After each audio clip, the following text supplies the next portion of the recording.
एगो लड़की मीठी छुरी से दिल के कोना काट के ले गई। नफरत के जाम में मोहब्बत के बूटी दे गई।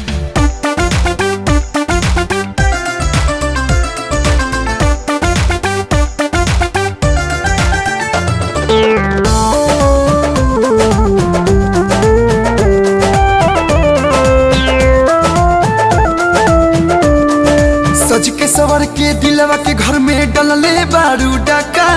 बानी कन्फ्यूज तनी कर कन्फर्म बात कह तू पाका। हाँ, सज के सवर के दिलवा के घर में डलले बारू डाका। बानी कन्फ्यूज तनी कर कन्फर्म बात कह तू पाका। पेन्हले तू सूट सलवार बारू हो, मैरिड बारू की कुवार बारू हो। पेन्हले तू सूट सलवार बारू हो, मैरिड बारू की कुवार बारू हो।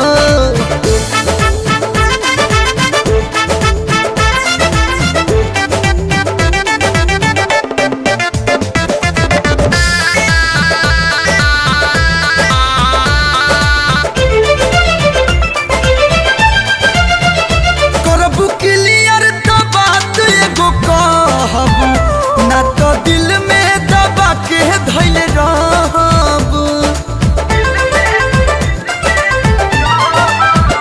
हाँ, देखे में बोला तैसन हम लागतानी।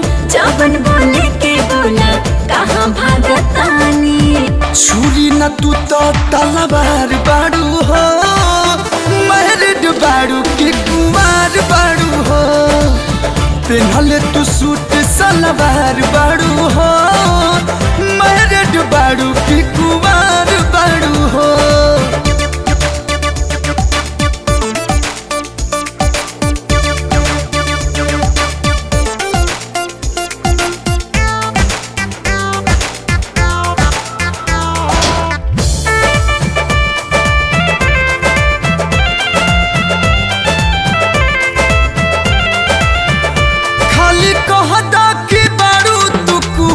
हो इजहार करब पीछे बाजार हो।